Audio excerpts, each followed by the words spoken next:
چند سردار جو تھے نا، یہ حضرت عمر کے سامنے بیٹھے تھے، اکرمہ بن ابی جہل، تو اصحاب صفہ آئے تو حضرت عمر نے کہا بھائی ذرا آپ پیچھے ہو جاؤ، ان کو آگے بٹھا لیا، سلمان، بلال، پھر مقداد آئے، صہیب آئے، حضرت عمر نے کہا ذرا پیچھے ہو جاؤ، ان کو آگے بٹھا لیا، پھر دوسرے آئے، آپ نے کہا تم ذرا پیچھے ہو جاؤ۔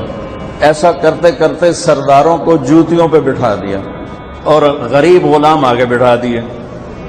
جب مجلس ختم ہوئی تو حضرت ابو سفیان کہنے لگے آج عمر نے ہمارے ساتھ کیا کیا؟ تو حارث بن ہشام، سہیل بن عمر کہنے لگے کیا کیا؟ کہ دیکھو سرداروں کو جوتیوں پہ بٹھا دیا اور غریبوں کو سامنے بٹھا دیا۔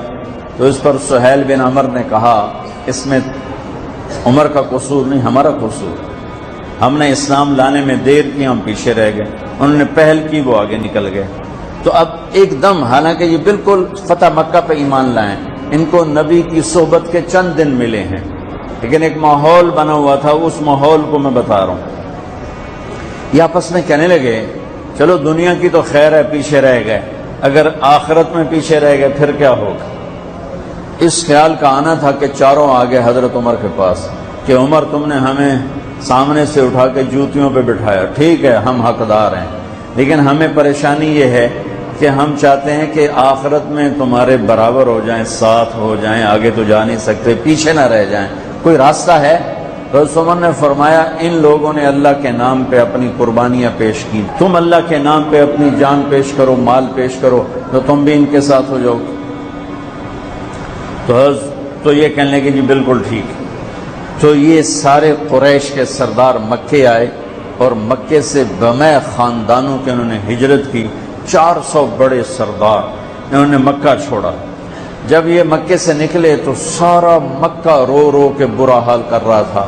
تو حارث بن ہشام رضی اللہ تعالیٰ عنہ، یہ ابو جہل کے بھائی ہیں، ابو جہل کے بھائی ہیں، حکم بن ہشام اس کے یہ بھائی ہیں حارث، یہ کھڑے ہو کر انہوں نے چھوٹی سی تقریر کی، فرمایا کہ دیکھو میرے بھائیوں، اللہ کے نبی نے دعوت دی، ہم پیچھے رہ گئے، ہمارے غلام آگے چلے گئے، اور اتنا آگے گئے ہیں کہ اگر یہ مکے کے پہاڑ سونا بن جائیں اور میں سارے خرچ کر دوں تو ان کے ایک دن کا اجر میں نہیں پا سکتا۔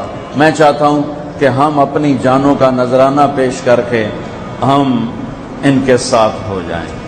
یہ قافلہ جب ملک شام پہنچا تو یرموک کی جنگ سر پہ آ چکی تھی۔ یرموک کی جنگ میں رومن امپائر ٹوٹی اور اس کا فیصلہ ہوا اور ان کو شکست ہوئی۔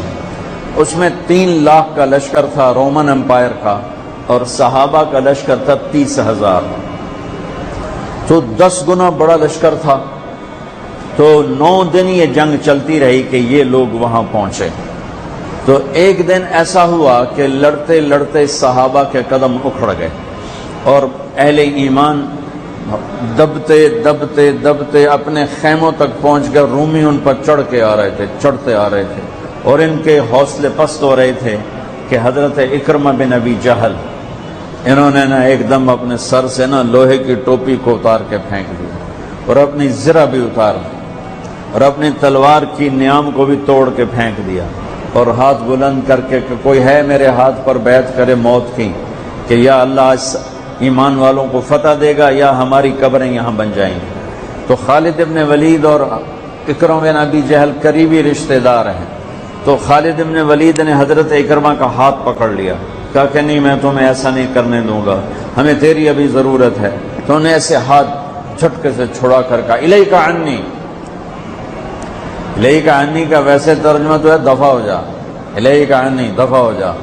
وہ آپس میں رشتہ دار بھی ہیں، صحابہ بھی ہیں، یہ کہہ سکتے ہیں، تو میں صرف ان کی لفظ کا ترجمہ کر رہا ہوں، الیک عنی دفع ہو جا، خالد پیچھے ہٹ جا، با ادب ترجمہ خالد پیچھے ہٹ جا۔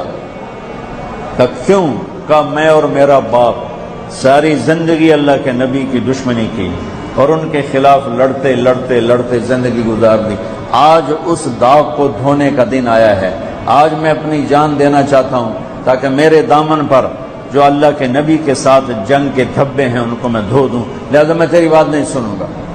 تو ان کے بیٹے عمر بن اکرمہ نے آگے بڑھ کے بیعت کی، زرار بن افزر نے، عبد الرحمن بن ابو بکر نے، عبداللہ بن عمر نے، ابو سفیان نے، حارث بن ہشام نے، سہیل بن عمر نے، ان بڑے بڑے قریشی سرداروں نے، انہوں نے حضرت اکرمہ کے ہاتھ پر بیعت کی اور سب نے اپنی تلواروں کو توڑ دیا، نیاموں کو توڑ دیا، زریں اتار دی، لوہے کی ٹوپیاں اتار دیں اور اللہ اکبر کہہ کر جو گھسے ہیں 400 آدمیوں نے 3 لاکھ کا منہ پھیر دیا اور ان کو ہٹاتے ہٹاتے ہٹاتے ان کے خیموں تک لے گئے، لیکن اس سفر میں ان 400 میں چند ہی بچے، باقی سب شہید ہو گئے۔ اور جب رومیوں کے قدم اکھڑ گئے تو حضرت خالد ابن ولید بھاگے، گھوڑے کو دوڑایا اور پیچھے کی طرف آئے کہ وہ دیکھ رہے تھے کہ اکرمہ بھی گر رہا ہے، عمر بھی گر رہا ہے اور فلاں بھی گر رہا ہے، فلاں بھی گر رہا ہے۔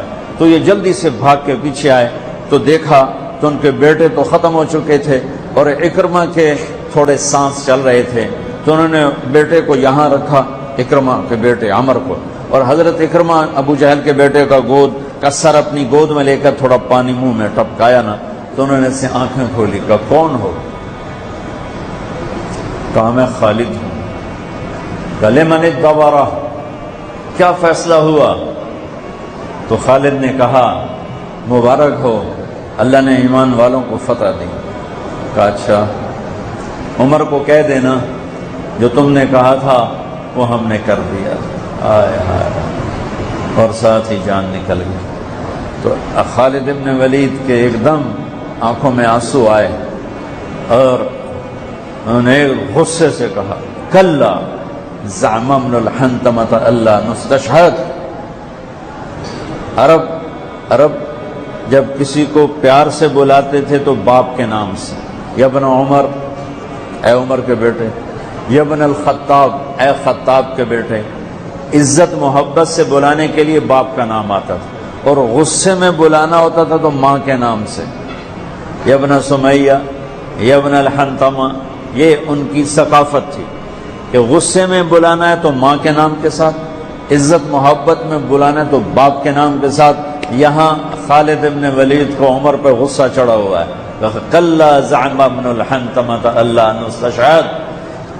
اب خطاب کا بیٹا عمر بن خطاب، یہ نہیں کہا خطاب کا بیٹا، حضرت عمر کی ماں کا نام لے کر کہا کہ اب حنتمہ کا بیٹا یہ نہیں کہہ سکتا کہ ہم نے اللہ کے نام پر اپنی جانوں کا نذرانہ پیش نہیں کیا۔